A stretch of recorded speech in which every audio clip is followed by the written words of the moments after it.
Good morning everyone, welcome to back. आज हम सीखेंगे फ्यूचर इंडेफिनिट टेंस। इससे पहले हम वन बाई वन करके प्रत्येक टेंस के बारे में जान चुके हैं। हमारे चैनल पर हर टेंस की वीडियो पड़ी हुई है, उसको देख लें अगर नहीं देखा है तो।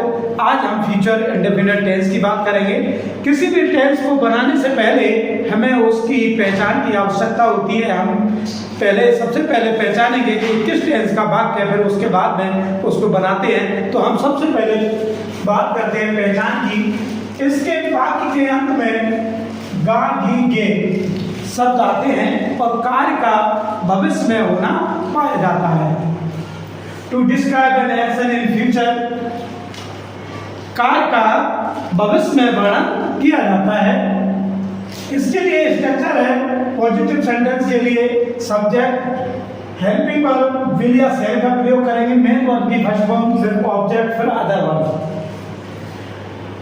ही सी दे इट नेम के साथ में विल का प्रयोग करेंगे। आई और बी के साथ शैल लगाएंगे। लेकिन हम प्रत्येक सब्जेक्ट के साथ में, किसी भी सब्जेक्ट के साथ में विल का भी प्रयोग कर सकते हैं, तो भी हमारा सेंटेंस गलत नहीं होगा। मॉडर्न इंग्लिश में हम विल का प्रयोग कर सकते हैं। आजकल विल का ही प्रयोग हो रहा है भविष्य के लिए। शैल का अगर हम नहीं करते हैं तो भी हमारा कोई सेंटेंस गलत नहीं होगा। तो आइए हम देख लेते हैं, कुछ एग्जाम्पल लेते हैं, उनको बनाने की कोशिश करते हैं। वह कल दिल्ली जाएगा। कब जाएगा? कल जाएगा, आने वाले पीरियड में जाएगा। तो इसके लिए सबसे पहले हमारा subject he, will helping verb go to Delhi, go to Delhi. वह आज तुम्हारा इंतजार करेगा। वह आज तुम्हारा इंतजार करेगा। तो ही will wait for you, wait for you today.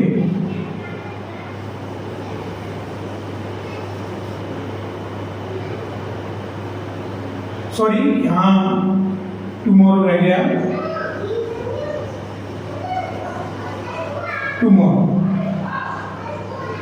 तुम आज मोहन के साथ मैच खेलोगे। तो यू सब्जेक्ट हमारा, helping verb will, main verb की first form play, the match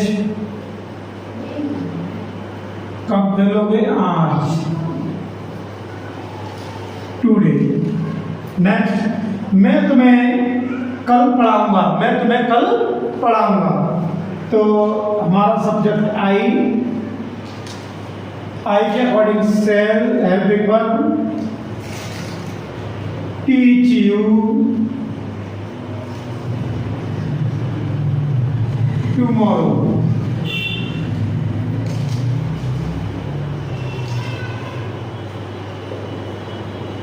अगर हम यहाँ आई विल लगा देते हैं शैल की जगह, तो भी हमारा सेंटेंस सही होगा।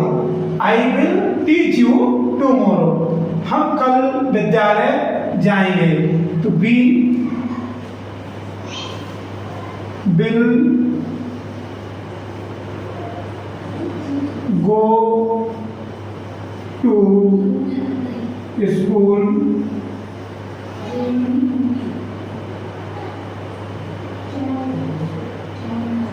School tomorrow.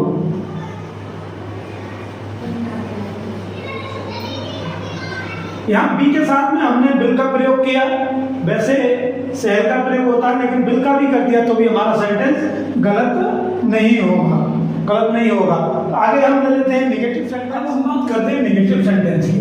नेगेटिव सेंटेंस के लिए स्ट्रक्चर है सब्जेक्ट प्लस विल या शैल। उसके तुरंत बाद नेगेटिव के लिए नॉट का प्रयोग करेंगे। मेन वर्ब की फर्स्ट फॉर्म और ऑब्जेक्ट अदरवाइज। इसी के साथ हम इंट्रोगेटिव समझाने की कोशिश करेंगे। विल या शैल, सब्जेक्ट प्लस मेन वर्ब की first form, object question mark. तुम आज मैच नहीं खेलोगे तो you will not play the match. सबसे पहले हमने subject you, helping verb will, negative है तो not play the match today.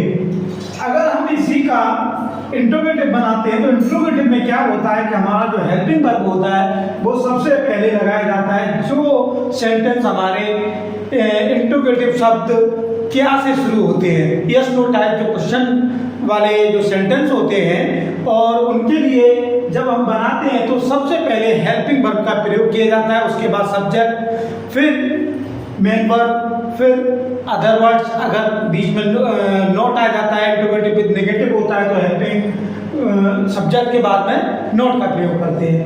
तो क्या तुम आज मैच खेलोगे, तो विल यू, हमने सबसे पहले क्या की अंग्रेजी नहीं लगाएंगे, हम इसकी जगह पर हम हेल्पिंग वर्ब का प्रयोग करेंगे, तो will you play the match today. अगर यही सेंटेंस यहाँ नेगेटिव होता कि क्या तुम मैच नहीं, यहाँ नहीं और आ जाता तो क्या करते, विल यू नॉट, यहाँ पर हमारा क्या हो जाता, नॉट और आ जाता, क्या आ जाता, नॉट। तो will you not play the match today. इसी प्रकार हमारा नेगेटिव वर्ब कल वह नृत्य नहीं करेगी, तो subject she, helping verb will not, अगर नेगेटिव है इसलिए डांस टुमारो।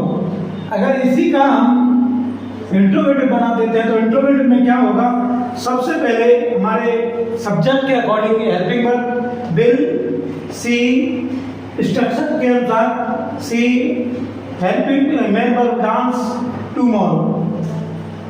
अगर नेगेटिव होता तो सब्जेक्ट के तुरंत बाद यहाँ नोट आ जाता, क्या तुम उसे पढ़ाओगे, तो विल यू टीच हिम, हम उसे नहीं पढ़ाएंगे, तो we shall not teach him. अगर हम यहाँ पर वी विल लगा देते हैं, we will not teach him, तो भी हमारा सेंटेंस सही होता, कुछ भी गलत नहीं होता। हम विल या शैल, विल का प्रयोग किसी भी सब्जेक्ट के साथ में कर सकते हैं। अब दूसरे सेंटेंस से आते हैं जो इंट्रोगेटिव शब्द से, इंट्रोगेटिव शब्द जो वाक्य के मध्य में आते हैं, कब, कौन, कहाँ, किसने, ये शब्द आते हैं, उनको और देख लेते हैं। अब हम बात करते हैं जो इंट्रोगेटिव वाक्य के मध्य में आते हैं वो सेंटेंस कैसे बनते हैं। उसके लिए स्ट्रक्चर है, सबसे पहले WH वाला वर्ड होता है वो सबसे पहले लगाते हैं, उसके बाद विल या शैल का प्रयोग करते हैं, फिर सब्जेक्ट, फिर मेन वर्ब के फर्स्ट वर्ब, फिर ऑब्जेक्ट, फिर क्वेश्चन मार्क। तो उसी तरीके से हम बनाएंगे। इसके लिए वह विद्यालय कब जाएगा, तो वह, क्योंकि यहाँ कब हमारा वाक्य के मध्य में आया तो सबसे पहले हमें इसकी अंग्रेजी लगानी है, तो वह।